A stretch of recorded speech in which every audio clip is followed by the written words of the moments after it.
ఈనాటి మన డీప్ డైవ్కి స్వాగతం. ఈరోజు మనం తీసుకున్న సోర్సెస్ చాలా ఇంట్రెస్టింగ్గా ఉన్నాయి. ముఖ్యంగా ఆర్గనాయిడ్ ఇంటెలిజెన్స్ అంటే ఓఐ అంటాం కదా, ఆ టాపిక్. మరియు ఈ కొత్త టెక్నాలజీని నడిపించేందుకు నరేష్ ఐటీ వాళ్ళు అందిస్తున్న ఏఐ సాఫ్ట్వేర్ ట్రైనింగ్ గురించి కూడా మనం మాట్లాడబోతున్నాం. మన మిషన్ ఏంటంటే కేవలం సిలికాన్తో కాకుండా సజీవ మానవ మెదడు కణాలతో పనిచేసే కంప్యూటర్ల వెనుకున్న అసలు రహస్యాన్ని ఛేదించడం. అవును, ఈ టాపిక్ వినడానికే కొంచెం మైండ్ బ్లోయింగ్గా ఉంటుంది. ఎగ్జాక్ట్లీ. నాకైతే చాలా క్యూరియాసిటీ ఉంది. లైక్ ప్రయోగశాలలో ఉన్న కణాలు ఏకంగా వీడియో గేమ్ ఆడటం ఏంటి? 2021లో కార్టికల్ ల్యాబ్స్ వాళ్ళు 8 లక్షల న్యూరాన్లతో పాంగ్ గేమ్ ఆడించారు కదా, అసలిది ఎలా సాధ్యం? రైట్. ఇది అర్థం చేసుకోవాలంటే ఫస్ట్ మనం ఆర్గనాయిడ్ ఇంటెలిజెన్స్ బ్యాక్గ్రౌండ్ చూడాలి. ఏంటంటే ఇక్కడ బ్రెయిన్ ఆర్గనాయిడ్ అనేది ల్యాబ్లో పెంచిన ఒక చిన్న మెదడు కణజాలం. ఓకే. దీన్ని మైక్రో ఎలక్ట్రోడ్ అర్రే అంటే ఎంఈఏ అనే ఒక చిప్కి కనెక్ట్ చేస్తారు. సింపుల్గా చెప్పాలంటే ఇదొక బయోలాజికల్ ప్రాసెసర్ లాగా పనిచేస్తుంది. ఓహ్, అంటే ఈ చిప్ ద్వారా ఆ కణాలకి ఇన్ఫర్మేషన్ వెళ్తుందా? అవును, ఆ ఎంఈఏ అనేది ఒక డిజిటల్ నాడీ వ్యవస్థ లాంటిదన్నమాట. కణాల మధ్య జరిగే ఆ చిన్న ఎలక్ట్రికల్ స్పందనలను కంప్యూటర్కు అర్థమయ్యే 0లు 1లుగా ఇది మారుస్తుంది. వావ్, అర్థమైంది. కానీ ఇక్కడ నాకొక డౌట్. అంటే ఇది సాధారణ మొబైల్ ఫోన్లాగా ఛార్జింగ్ పెట్టి స్విచ్ ఆన్ చేస్తే సరిపోదు కదా? ఎందుకంటే అదొక సజీవ కణజాలం కాబట్టి. అదే, దానికి పోషకాలు, ఆక్సిజన్ ఇస్తూ ఒక సజీవ ప్రాణిలా చూసుకోవాలన్నమాట, రైట్? ఎగ్జాక్ట్లీ. అందుకే దీనికోసం మైక్రో ఫ్లూయిడిక్ పర్ఫ్యూజన్ సిస్టమ్ అనే ఒక సెటప్ని వాడతారు. ఇది ఆ చిన్న కణలకు ఒక కృత్రిమ గుండె లేదా ఊపిరితిత్తులలాగా పనిచేస్తుంది. అంటే బ్లడ్లో ఉండే పోషకాలను పంచేస్తుందా? అవును, నిరంతరం పోషకాలను, ఆక్సిజన్ను అందిస్తూ అవి చనిపోకుండా చూసుకుంటుంది. భలే ఉందే. కానీ అసలు ఇంత కష్టపడి ఈ బయలాజికల్ కంప్యూటర్లను ఎందుకు తయారు చేస్తున్నట్లు? సిలికాన్ చిప్స్ ఉన్నాయి కదా. Main reason energy saving. ఇప్పుడు చూడండి, జనరల్ ఏఐకి సంబంధించిన డేటా సెంటర్లు వందల కొద్దీ మెగావాట్ల కరెంటును వాడేస్తున్నాయి. అవును, పవర్ కన్జంప్షన్ చాలా ఎక్కువ. కానీ మన మానవ మెదడు విషయానికొస్తే అది కేవలం 20 వాట్ల విద్యుత్తో. 20 వాట్లా?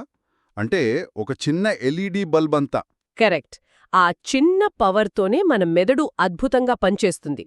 అందుకే సైంటిస్టులు ఈ కణాలతో కంప్యూటర్లు చెయ్యాలని చూస్తున్నారు. Power saving point super. కానీ ఇక్కడే నాకు ప్రాక్టికల్ ప్రాబ్లం కనిపిస్తుంది.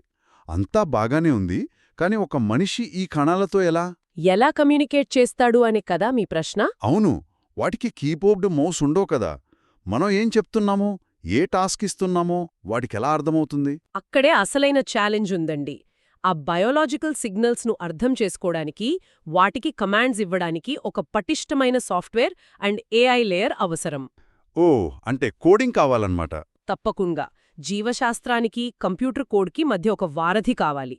ఈ సజీవ కణాల సిగ్నల్స్ను డేటాగా మార్చడానికి చాలా అడ్వాన్స్డ్ అల్గోరిథమ్స్ రాయాలి. రైట్. ఇక్కడే మనకి టెక్నికల్ స్కిల్స్ బయటపడతాయి. అవును, అందుకే నరేష్ ఐటీ వాళ్ళు అందిస్తున్న industry oriented Python online training లాంటివి ఇప్పుడు చాలా కీలకమవుతున్నాయి. అంటే ఆ బేసిక్ కోడింగ్ ఫౌండేషన్ ఉంటేనే కదా మనం ఇలాంటి కాంప్లెక్స్ ఏఐ మోడల్స్ని డెవలప్ చేయగలం. ఎగ్జాక్ట్లీ.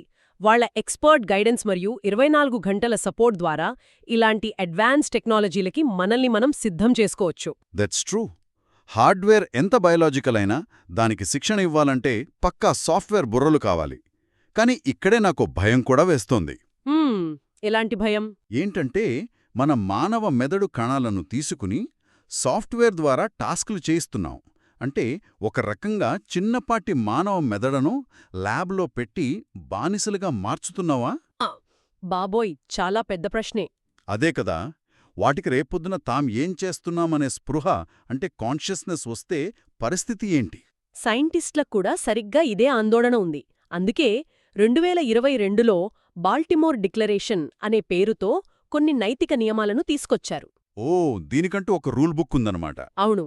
ఆ కణాలను దానం చేసిన వారి కన్సెంటుందా, వాటికి నిజంగా స్పృహ వచ్చే అవకాశముందా అనేది నిరంతరం ట్రాక్ చేస్తున్నారు. మరి ప్రస్తుతానికి ఆ స్పృహ వచ్చే ఛాన్స్ ఉందా? ప్రస్తుతానికైతే ఆ భయం లేదు. ఎందుకంటే ఆ చిన్న కణజాలానికి సొంతంగా ఆలోచించే కెపాసిటీ లేదు. పైగా వీటిని మెయింటైన్ చేయడం కూడా చాలా కష్టం. అంటే కాస్ట్ ఎక్కువంటారా? అవును.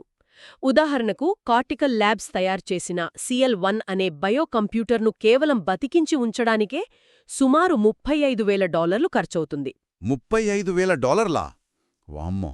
అంటే ఇది కేవలం ఒక ఖరీదైన ల్యాబ్ ప్రయోగం అనుకోవచ్చా? మనలాంటి వాళ్లకిది అందుబాటులో ఉండదా? ఒకప్పుడు అది ల్యాబ్ ప్రయోగమే. కాని ఇప్పుడు సీన్ మారింది. వందల కొద్దీ ఈ CL1 బయో కంప్యూటర్లను కలిపి ఏకంగా ఒక క్లౌడ్ సర్వీస్ను తయారుచేస్తున్నారు. Wait, really? అవును. అదే కార్టికల్ క్లౌడ్. అంటే ఎవరైనా ప్రపంచంలో ఎక్కడనుంచైనా సరే ఇంటర్నెట్ ద్వారా ఈ సజీవ మెదడు కణాలతో పనిచేసే కంప్యూటర్లను అద్దెకు తీసుకుని వాడుకోవచ్చు. వాట్? అంటే మన AWS లాగా క్లౌడ్లో బయోలాజికల్ ప్రాసెసర్లను ఇస్తున్నారన్నమాట. ఎగ్జాక్ట్లీ. వినడానికి నమ్మశక్యంగా లేదు కదా? నిజంగా మైండ్ బ్లోయింగ్ అండి.